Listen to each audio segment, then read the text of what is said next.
సత్యసాయి వాహినులు మానవాళి ఉద్ధరణకై సాయి భగవానుని దివ్య హస్తాల నుండి జాలువారిన ఆధ్యాత్మిక సాహితీ సౌరభాలు.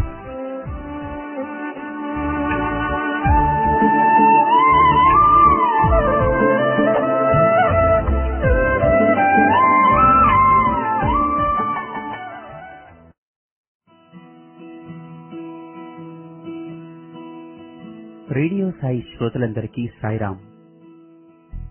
మానవుడు తన జీవిత ప్రస్థానంలో నేర్చుకోవలసినటువంటి ఆధ్యాత్మిక సత్యాలను, భారతీయ సంస్కృతి ఆధ్యాత్మికతల యొక్క ప్రాముఖ్యాన్ని, అంతరార్థాల్ని వివరిస్తూ స్వామి వివిధ రూపాలలో తమ ప్రబోధలను మానవాళికి ప్రసాదించారు. ఉపన్యాసాలు, పద్యాలు, చిన్న కథలు, రచనలు, ఇలా ఎన్నెన్నో.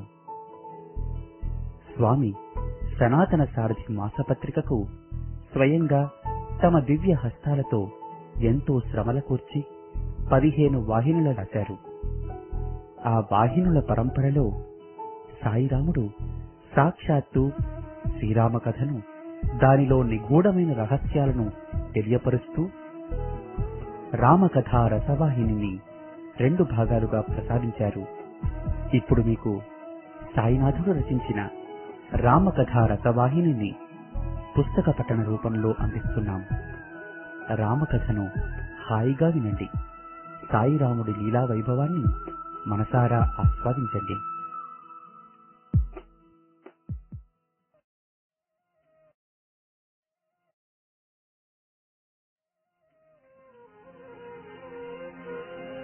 శ్రీరాఘవం దశరథాత్మజమప్రమేయం సీతాపతిం రఘుకులాన్వయ రత్నదీపం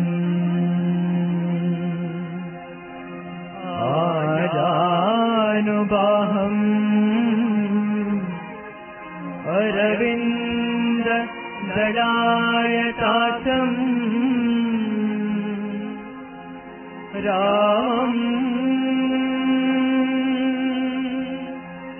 నిశాచర విలాసకరం నమామి.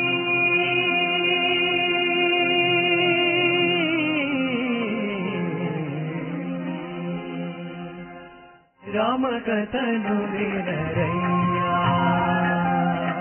రామకథను వినరయ్యా, ఇహ పరసుఖములనొసగే సీతా రామకథను వినరయ్యా. ఓం శ్రీ సాయిరామ్. రామకథా రసవాహిని.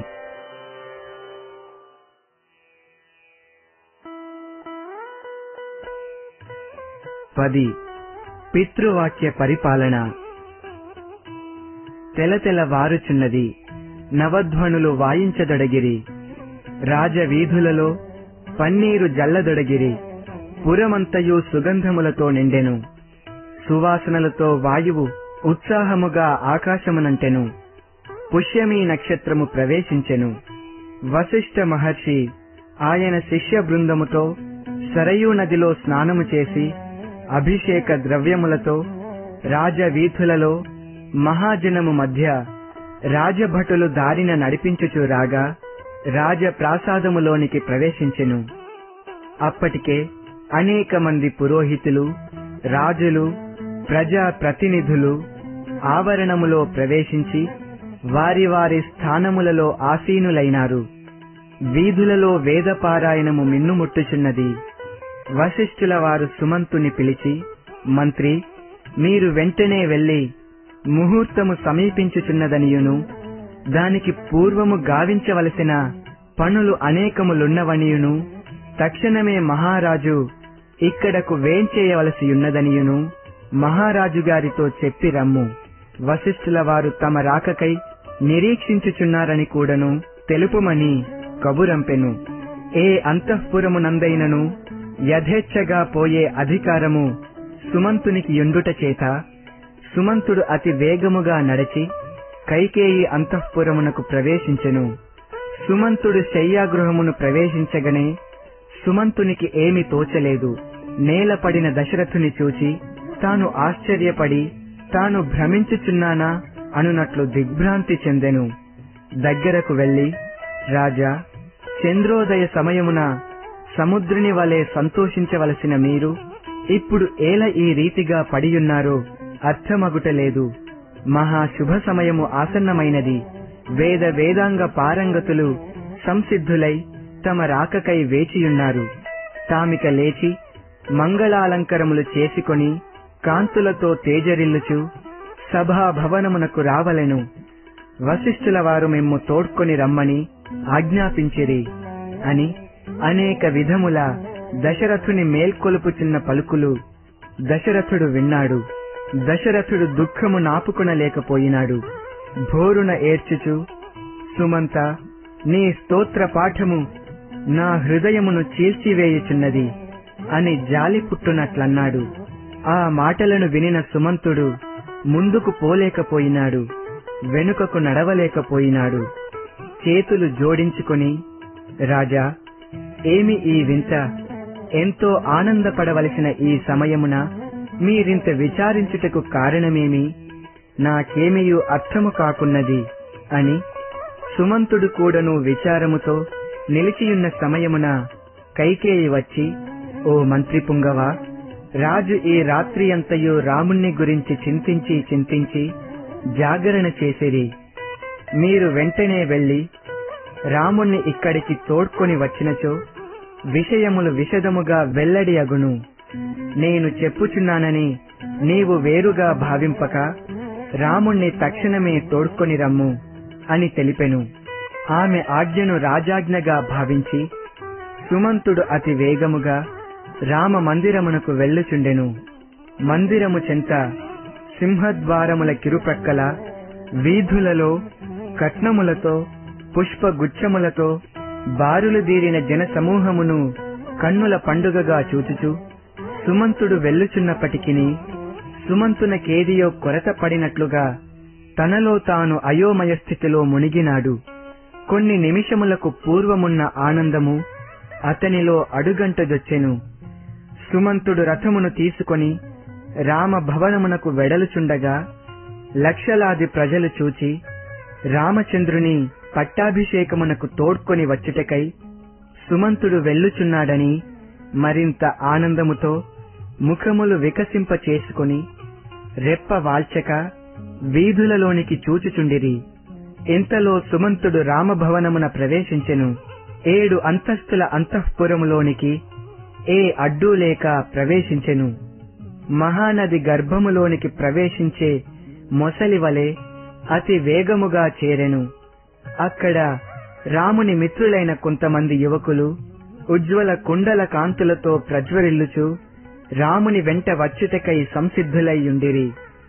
మరింత లోనికి ప్రవేశించగనే రాముడు అలంకారములతో కన్నులు మిరుమిట్లు గొల్పు కాంతులతో చిత్తా నక్షత్రములోని చంద్రుని వలె కనిపించినాడు.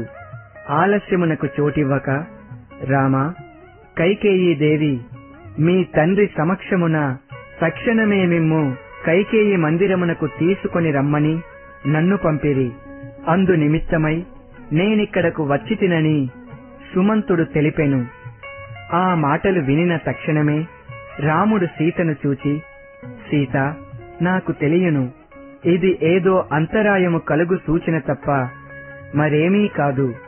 తండ్రి గారి ప్రీతికై వారి ఆజ్ఞను మీరకూడదనియు వారిని బాధ పెట్టకూడదనియు నేను అన్నింటికీ సరి అని అనవలసి వచ్చును.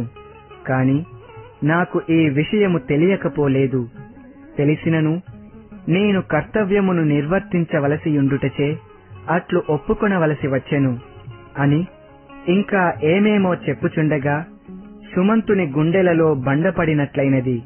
తాను చూచి వచ్చిన దశరథుని పరిస్థితిని, రాముడు చెప్పు మాటలను తాను జోడించుకొనుటచే ఇది నిజముగా ఏదో అంతరాయము కలిగించునట్టిదిగాని అతనికి అర్థమైనది. ఇంతలో సీత, నాథ, ఏమిటి మీ మాటలు? ఈ శుభ సమయమున మీరిట్లు మాటాడరాదు. ఏవి ఎట్లైననూ సరే మామగారి మాటను నిలబెట్టవలెను. వారి తృప్తియే మన తృప్తి. వారికై మనము ఎట్టి త్యాగమునైనను చేయవలెను. వారి ఆజ్ఞను జవదాటక తక్షణమే వెళ్ళిరండి. అభిషేకమైననూ సరే కాకపోయిననూ సరే రెండింటికీ మనము సమాన ఆనందమునే పొందవలెను. కైకేయీ దేవికి మనపై అమితమైన ప్రేమ. ఆ దేవి ఏమి చేసినా ఏమి చెప్పినా మన మంచికే.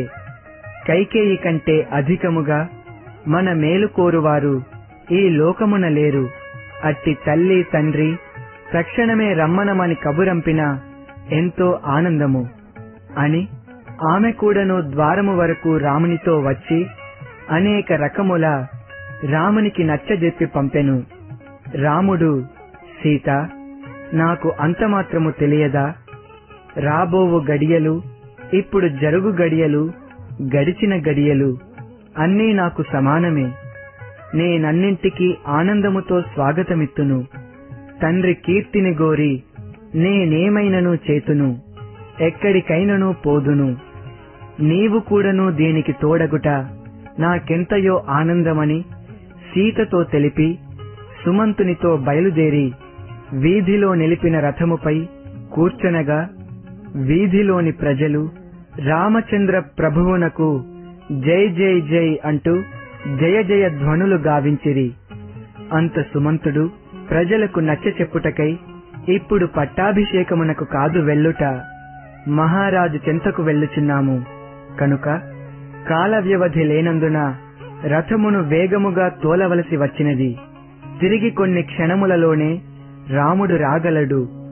మీరు తొందర పడకుడని వారలకు అర్థమగునటులా మంచి మాటలతో తెలిపి రథమును అతి వేగముగా కైకేయీ మందిరమునకు తీసుకొని పోయెను. దివ్య రథమునెక్కి రామ మందిరము నుండి రాముడు పురవీధుల గుండా కైకేయీ మందిరమునకు వెళ్ళుచున్నాడు. శూరులు సింహనాదము చేసిరి. వంది మాగధులు మంగళగానము ఆరంభించిరి. వివిధ వాద్యధ్వనులు మిన్నుముట్టినవి. జన సమూహముల నుంచి జయ జయ ధ్వనులు చెలరేగినవి. చక్కగా అలంకరించుకున్న ఉత్తమాంగణలు మేడల నుండి కిటికీల నుంచి మంగళ హారతులు ఎత్తుతూ పూల రేకులను చల్లుచుండా కనుచూపు మేర దాటిపోయిన రథమును మనోనేత్రములతో రాముని విగ్రహమును హృదయాలలో చిత్రించుకొని స్తంభించి నిలిచిన జనము విగ్రహముల వలె కట్టు కదలక ఉండిరి. కైలాస పర్వత శిఖరము వలెనున్న వర్ధమానము అనే దశరథ మహారాజు దివ్య భవనములోనికి రథము ప్రవేశించినది. ధనుర్ధరులు కావలి కాస్తున్న 3 కక్షలలో రథము దాటింది. అక్కడ రాముడు దిగినాడు. మరి 2 కక్షలు పాదచారుడు అయిపోతూ తన వెంట వచ్చుచున్న మిత్రులను లక్ష్మణుని అక్కడే ఆగిపొమ్మని తెలిపినాడు. అక్కడ ఏమి జరగనున్నదో రాములకు పూర్వమే తెలుసును. తెలిసినప్పటికీ తాను సామాన్య మానవుని వలె సహజ ధోరణిలో ప్రవర్తించుచుండెను. కడకు అంతఃపురమున ప్రవేశించెను. తండ్రి అయిన దశరథుడు పాన్పుపై పడియున్నాడు. తన జుట్టు చెదరి ముందు దినము వేసిన వస్త్రములలోనే పిచ్చివాణి వలె సక్రమ మార్గమును వీడి పడియుండుట రాముడు చూచి ఆశ్చర్యపడి దగ్గరకు వెళ్ళినాడు. కైకేయి పడక ప్రక్కనే నిలుచుకొని ఉన్నది. దశరథుడు కళాహీనుడై విలపించుచున్నాడు. తలనెత్తి రాముని చూచినాడు. నోటిలో మాటలు రాలేకపోయినవి. కన్నుల నీరు ఏకధారగా కారదొడగెను. దశరథుడు ఏదియో చెప్ప ప్రయత్నించుచుండినప్పటికీ ఇట్టి భయావహ రూపమును రామచంద్రుడు ఇంతకు పూర్వమెప్పుడునూ చూచి ఎరుగడు. చాలా కంగారుగా తండ్రి దగ్గరకు వెళ్లి తండ్రి పాదములు పట్టి తామింత విలపించుటకు కారణమేమియో తెలిపినా దానికి తగిన రీతుల నేను అర్పించి తమకు ఆనందము చేకూర్తును. కాన విలపించక కారణము తెలుపుడని ప్రార్థించెను. అంత దశరథుడు రామా అని ఒక్క మాట మాత్రము పలికి బోరున ఏడ్వసాగెను. మతి తప్పెను. రాముడు ఎంత ఓదార్చినను క్షణ క్షణమునకు విచారము అధికమగుచూ వచ్చనే కాని శాంతి చేకూరలేదు. అంత రాముడు ధైర్యముతో, నాన్నా ఏమిటిది? మాబోటి చిన్నవారలకు తగినంత ధైర్యము చెప్పునట్టి మీరు ఈ రీతిగా విలపించుట సరికాదు. ఈ సమయమున అభినందించవలసిన మీరు ఘోరముగా దుఃఖించుట పాడియా? దీనికి పూర్వము ఎంతో కోపముతోనూ విచారముతోనూ ఉండినప్పుడు నన్ను చూచిన తక్షణమునందే కోపము విచారము లేక ఆనందముగా శాంతముతో నన్ను దగ్గర చేర్చుచుంటిరి కదా. ఈనాడు అట్టి దానికి విరుద్ధముగా నన్ను చూచుకొలది దుఃఖము అధికమగుచున్నది. ఈ విచిత్రమునకు కారణము తెలిపి నన్ను ఆనందపెట్టరా? మీ విచారము నన్ను మరింత విచారములో ముంచివేయుచున్నది. నా వలన ఏమైనా తప్పు జరిగినదా? లేక నేనేమైనను చేయవలసియున్నదియున్నా తప్పక చేతును. నా తప్పును తెలిపినా సరిదిద్దుకొందును. విచారించక సంశయించక అభిమానము పెట్టుకొనక తెలిపినా నేను శిరసా వహింతును. తండ్రి, మీరిట్లు చింతించుట మీకును నాకును రాజ్యమునకును మంచిది కాదు అని ప్రార్థించుచు కైకేయి వైపునకు తిరిగినాడు. చేతులు జోడించుకొని, అమ్మా, నేనేమైనను అపరాధము చేసితినా? నాన్నగారికి ఎంత దుఃఖమును కలిగించిన పాపి ఎవ్వరో తెలుపుము. నన్ను చూచిన తక్షణమే అక్కున చేర్చి ఆదరించు తండ్రి. ఈనాడు నా ముఖమునైనను చూడకుండుటలో ఏమి కారణము? ఒక పలుకైనా పలుకరించక ముఖము త్రిప్పుకొనుచున్నాడు. బహుశః నా వలననే అపరాధము జరిగియుండినా నేను ఎట్టి శిక్షనైనను అనుభవింతును. నాన్నగారు ఆనందముగా ఉండినా అంతే చాలును. అట్లు కాక శరీరములో ఏమైనను అస్వస్థత ఏర్పడినదా? లేక తమ్ములైన భరత శత్రుఘ్నులు ఏమైనా కబురంపిరా? వారందరూ క్షేమమే కదా? అమ్మలైన కౌసల్య సుమిత్రలు క్షేమమే కదా? నాన్నగారి దుఃఖమునకు కారణమేమో తెలుసుకొనలేని స్థితిలో నేను బాధపడుచున్నాను. వారిని సంతోషపెట్టుటకు నేనెట్టి కార్యమునైనను చేతును. నాన్నగారి ఆజ్ఞలు ఎట్టివైనను శిరసా వహింతును. లోకమున ఎవరి జన్మకైనా తండ్రే కారణము. అందువలన ఎవరికైనను తండ్రియే ప్రత్యక్ష దైవము. నాకు అతని ఆనందము కంటే వేరులేదు. ఏమి జరిగినదో దయయుంచి తెలుపుము. అమ్మా, స్వాభిమానము వలన వారిని మీరేమైనా పరుషముగా అంటిరా?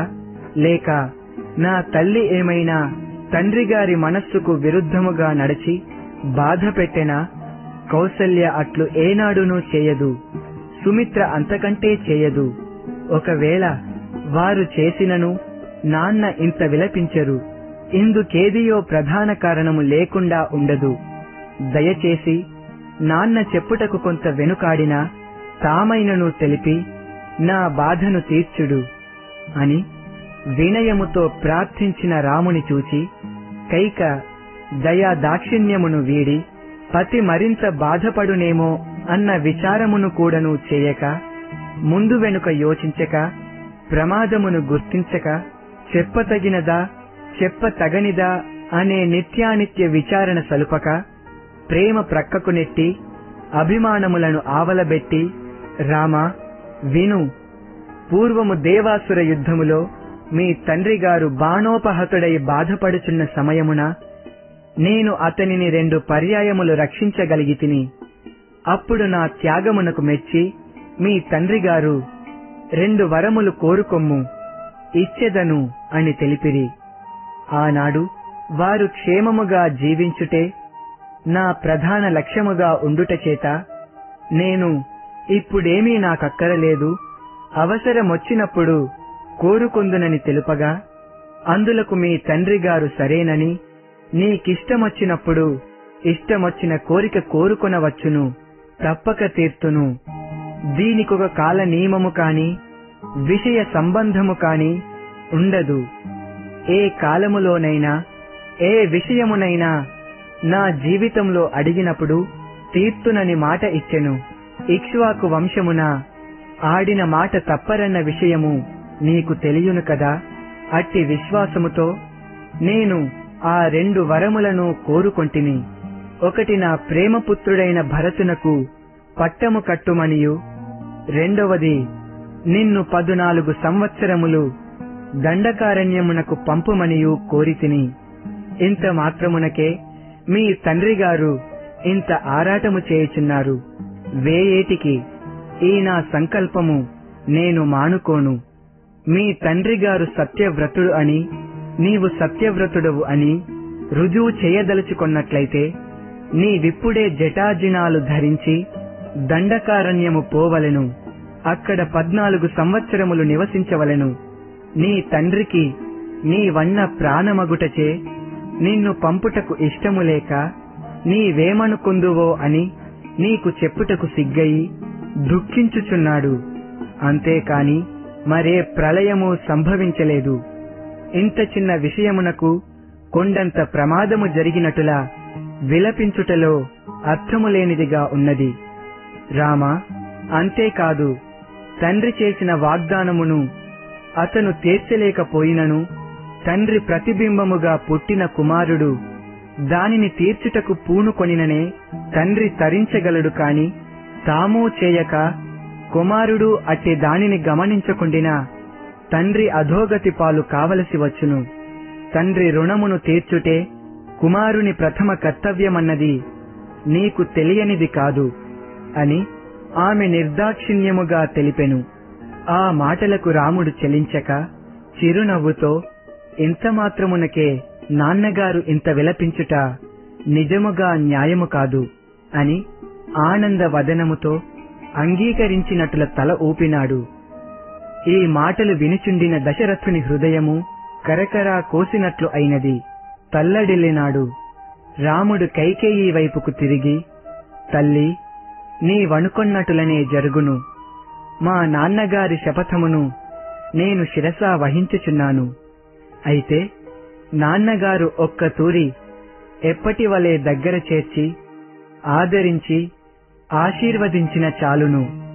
అట్టి దానికి కూడాను నేను నోచుకొనలేదని తెలిపిన అదియును నేను ఆనందముతోనే అందుకొందును. నా తండ్రి ఎప్పుడునూ నా మేలు కోరువారే. అతను మహానుభావుడు. వారు నాకు ఒక్క తండ్రియే కాదు, మంచిని బోధించుటలో ఆచార్యులు. అట్టి జనకుడు ఆచార్యుడు అయినా వారిని సంతోషపెట్టుట కంటే నాకు వేరు కర్తవ్యమేమున్నది? అదే నా ముఖ్య ధర్మము. భరతునకు రాజ్యాభిషేకము చేయుటలో నేనెంతనో ఆనందింతును. 14 ఏండ్లు వనవాసము చేయుటలో మహదానంద పడుదును. 14 ఏండ్లే కాదు, తండ్రి ఇష్టమైన యావత్ జీవితమునే అరణ్యములయందు గడుపుటకు కూడా సంసిద్ధుడను. కాని నాన్నగారు ఈ 2 విషయములను నాతో చెప్పుటకు ఎందులకు వెనుకాడుచున్నారు? అదే నాకు బాధగా ఉన్నది.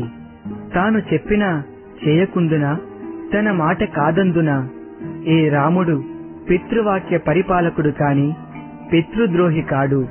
తండ్రి నుండి ఏర్పడిన ఈ కాయమును తండ్రికి అర్పించుట కంటే వేరు కృతజ్ఞత కలదా?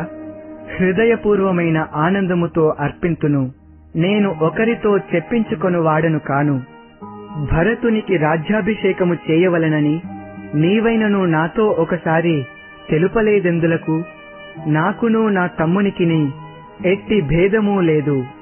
అట్టి భేదరహిత హృదయుని చెంత నీవెందుకు భేదమును పాటింతువు? ఇది మీ తండ్రి ఆజ్ఞ అని ఎందులకందువు?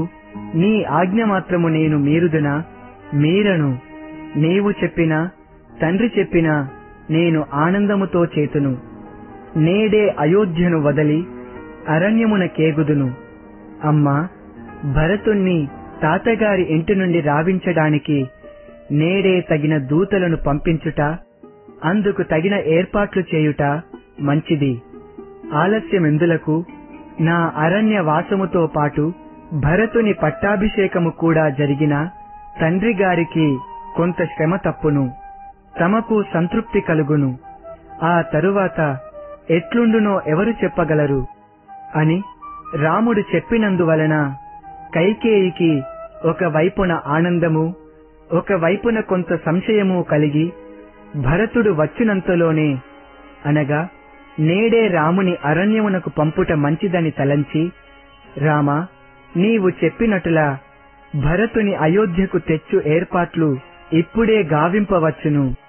అయితే భరతుడు వచ్చునంత వరకు నీవు అయోధ్యలో ఉండనవసరము లేదు.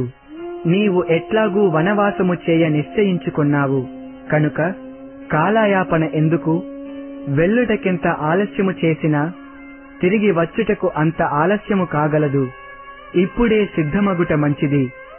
ఇదంతా నీతో స్వయముగా చెప్పుటకు మీ నాన్నగారు వెనుకంజ వేయుచున్నారు. చెప్పవలనన్న భావము హృదయములో ఉండియు ప్రేమించిన కుమారునికి ఇట్టి ఆజ్ఞ ఎట్లు చేతునను సిగ్గు అతనిని కొంత హింసించుచున్నది. తన వాగ్దానము నీతో చెప్పుటకు మనస్కరించక ఎంత దుఃఖించుచున్నారు తప్ప అంతకంటే అతనికి వేరు దుఃఖము లేదు. నీవెంత త్వరగా అయోధ్యను వదలినా మీ నాన్నగారి దుఃఖము అంత త్వరితముగా తగ్గిపోవును. నీవు అయోధ్య వదలు వరకు ఆహార స్నానాదులు సహితము చేయరు.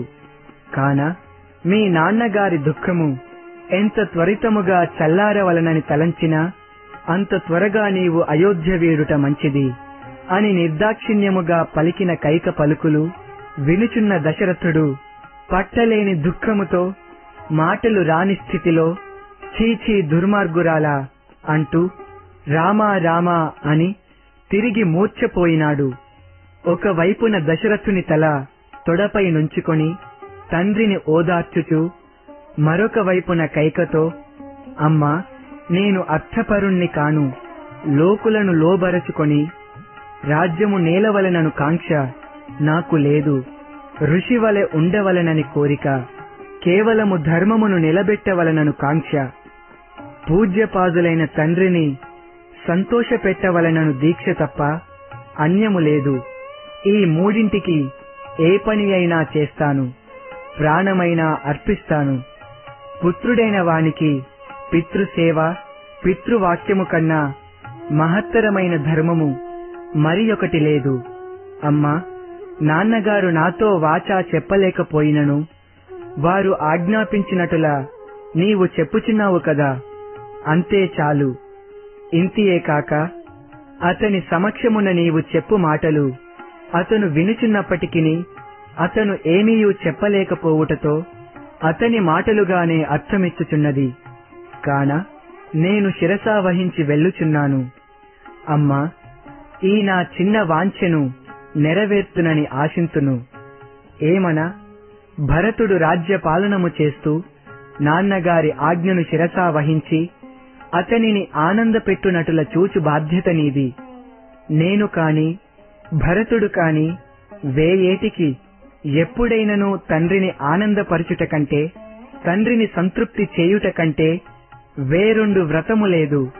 పితృసేవ పుత్రునకు సనాతన ధర్మము అని నమస్కరించగా వింటూ ఉన్న దశరథుని గుండెలు బ్రద్దలైనట్లుగా రాముని ధర్మ వచనములు శాంత భావమును విని అతనిపైనున్న ప్రేమ మరింత దుఃఖమునందించి రాముడు ఇక అయోధ్యలో నిలువడను నిశ్చయము చేసుకొని దశరథుడు మానాభిమానములు వీడి బావురుమని అరచి నేల కూలినాడు.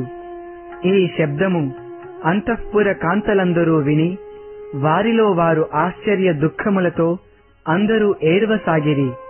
ఇక ఆలస్యము చేయుట మంచిది కాదని రాముడు గ్రహించి తండ్రి పాదములకు నమస్కరించి అంతఃపురము నుండి బయలుదేరెను.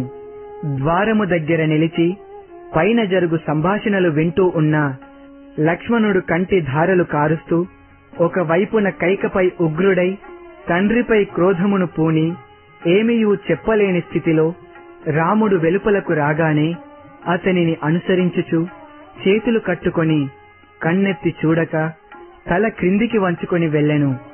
రాజ్యము పోయినను అరణ్యవాసము ప్రాప్తించినను చిమ్మ చీకట్లు క్రమ్ముకొన్నా చంద్రుని కాంతి మాసిపోయినట్లా ముఖ వికాసము ఏమాత్రము మాసిపోక మానవ మానములు లెక్క చేయక పరమ యోగీంద్రుని వలె చిత్త వికారము ఏమీ లేకుండా నడచి వచ్చుచున్న రాముని చూచిన లోపల ఏమీ అశాంతి జరుగలేదన్నట్లు తోచెను.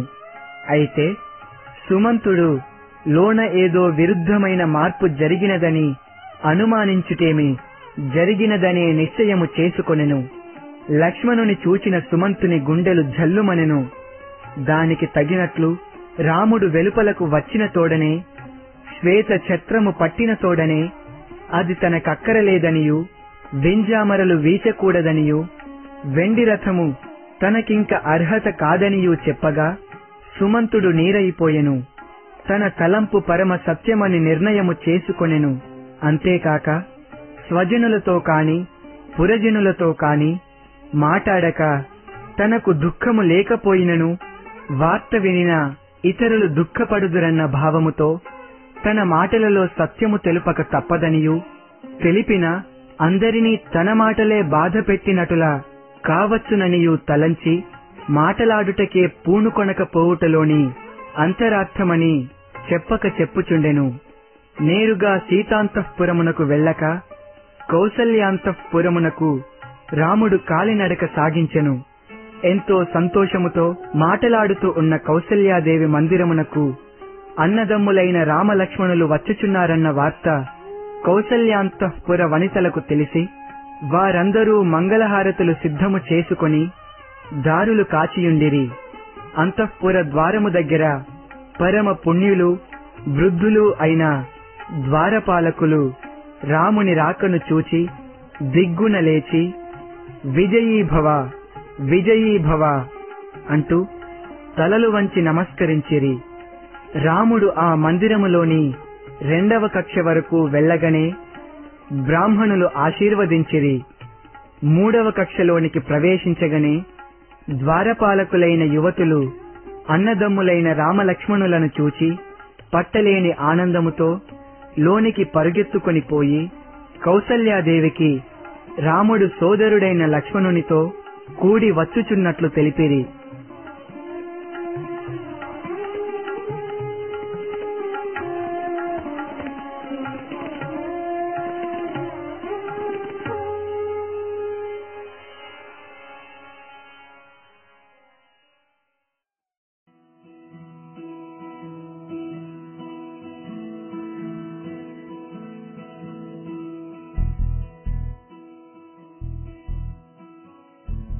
ఇంతవరకు మీరు సాయి భగవానుడు రచించిన రామకథా రసవాహిని పుస్తక పఠనాన్ని విన్నారు. ఆదివారం తరువాయి భాగంతో మళ్ళీ కలుసుకుందాం. అంతవరకు సెలవు. సాయిరాం.